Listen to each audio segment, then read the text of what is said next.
mais président léegi loolu parents yi dañ ciy xaw a sceptique un peu le fait que ñuy indi seen doom yi des fois même ci kii yi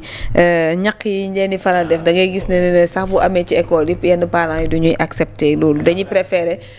demal seen bopp soit ñu suivre li nga xamante ne moom moo di ñaq yi loolu itam xam nga bu njëkk bi ak léegi daa xaw a wuute léegi. c'est parce que léegi y a trop d'intox de fausses informations dañuy tiital nit ñi. ñàkk sax ñu ne la woy est-ce que waaw dañuy dugal ci xelu nit ñi ay merci beaucoup am na solo ci fenêtre bi ñu ubbi woon ci wàllu wér-gu-yaram bi bu ñu jógee ci santé boobu dañuy dugg ci justice bi nag dañ ciy def ab taxaw jëm ci jàpp wi nga xamante ne def nañ ko démb ki la di Babacar Fall ak Maimouna Ndour Faye Maimouna Ndour tey ci suba la ñu ko daal di bàyyi waaye nag ci ay kàddoom itam nee na reste à la disposition de la justice comme ni ñu wax ne mbir mu ngi ci kanamu yoon donc nag muy li nga xamante ne itam presse bi taxawal na ko di ay série d'activités jëm ci wàllu woowee pour wax non ci jàpp yu bari yi nga xamante ne ñu ngi koy nemmeeku ci sunu naataango yi yëngu ci wàllu tasum xibaar alors très rapidement ñu daal di koy tàmbaleeg Omar ci mbirum Madiambal Diagne bi la pënd bi wëreegul muy mel ni dégâts yi nga xamante ne mbir bi mu ngi koy am laal nañu bare actuellement. mel ni ma jàmbati na mais bii baa moom la mu jàmb moom daa diis parce que quand même aussi bon d'abord je tiens à féliciter Maimouna Ndour Faye ak Babacar Fall parce que quand même am nañ benn courage parce que journalisme aussi il faut pas qu'on accepte l'intimidation parce que moi je me rappelle Pastef am na ñu fi jiiñoon incendie bus Yaraax un certain Sayer Fall il était accusé de quoi? Il était accusé de terrorisme mu jóge fii Sénégal dem États-Unis ñu tee ko ci benn camp de détention de migrants mais comme que Sénégal defoon na benn signalement au niveau des États-Unis kon kooku xam nga il était surveillé comme du lait sur le feu.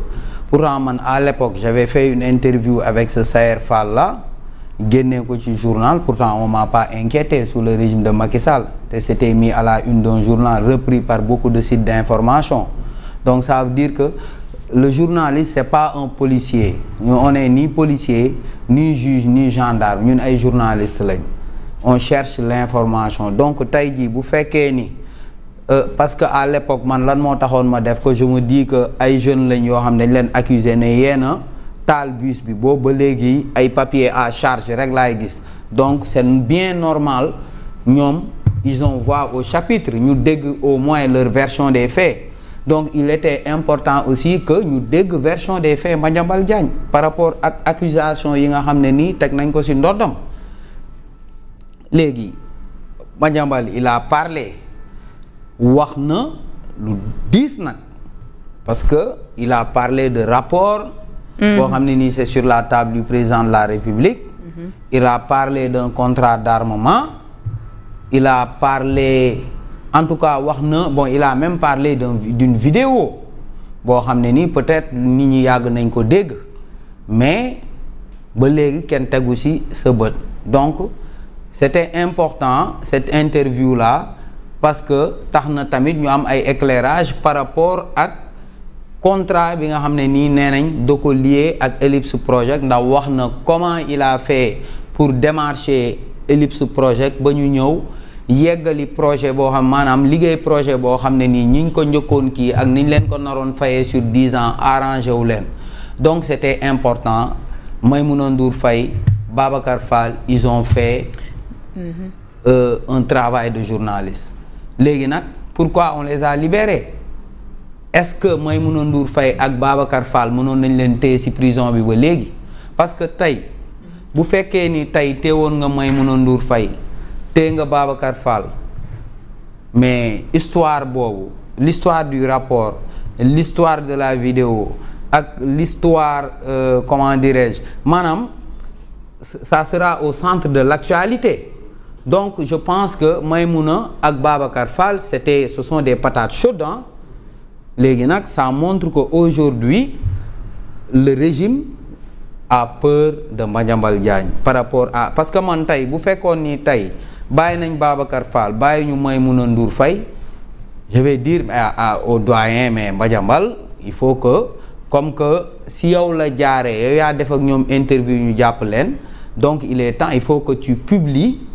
ce rapport-là dont tu parles te je pense que aussi les Sénégalais on a droit tey ji xam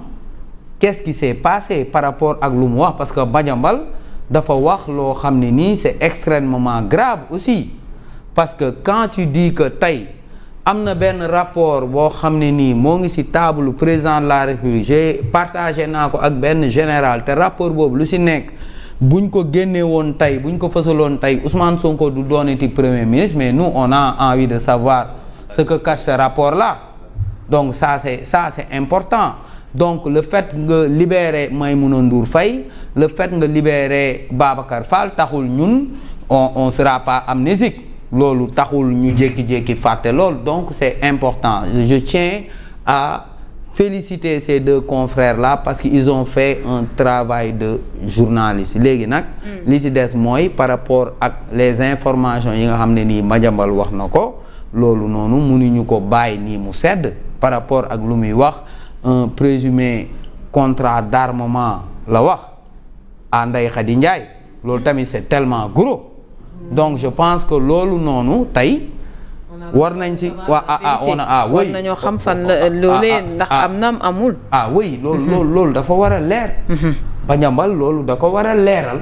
pour ñu xam effectivement qu'est-ce qui s'est réellement passé est-ce que effectivement loolu am na ci réew mi rapport bu muy wax ban genre rapport la rapport bi lan lay jiiñ Ousmane Sonko bu fekkee ni rapport bi am na donc je pense que moo tax ma ne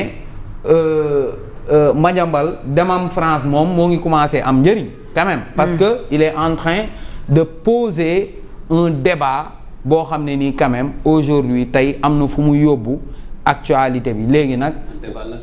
un débat national parce que quand Madiambal parle c'est tout le palais wala la primature qui tremble donc je pense que aujourd'hui am na débat bi fu mu ko yóbbu léegi débat bi nag mënuñu noonu rek bàyyi mu jàll il va falloir que ñu am ay éclairage par rapport ak lu mu wax bu fekkee ni dëgg la mais quand même qu'on mette les choses sur table et qu'on en discute pour que nul n'en ignore pour ñu xam effectivement ce qui s'est réellement passé parce que on est des Sénégalais si dëkk bi la ñu bokk am na loo xam ne ni bu xewee te mu concerne ñun en tant que Sénégalais te mu mën a influencer sur suñu jugement je pense que ñun ñëpp on a le droit de le savoir. C'est important balaa may jox kàddu gi ki nga xamante ne moo di Alassane dañuy ànd ak yéen ak waa régie daal di revenir un peu sur le plateau. Le dernier tir.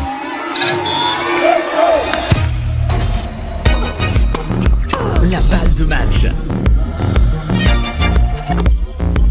L'ultime lancé. C'est terminé? Pas encore. Melbet vous offre toujours une autre chance de gagner. Recevez 10% de cash avec Melbet. Que le spectacle continue. Interdit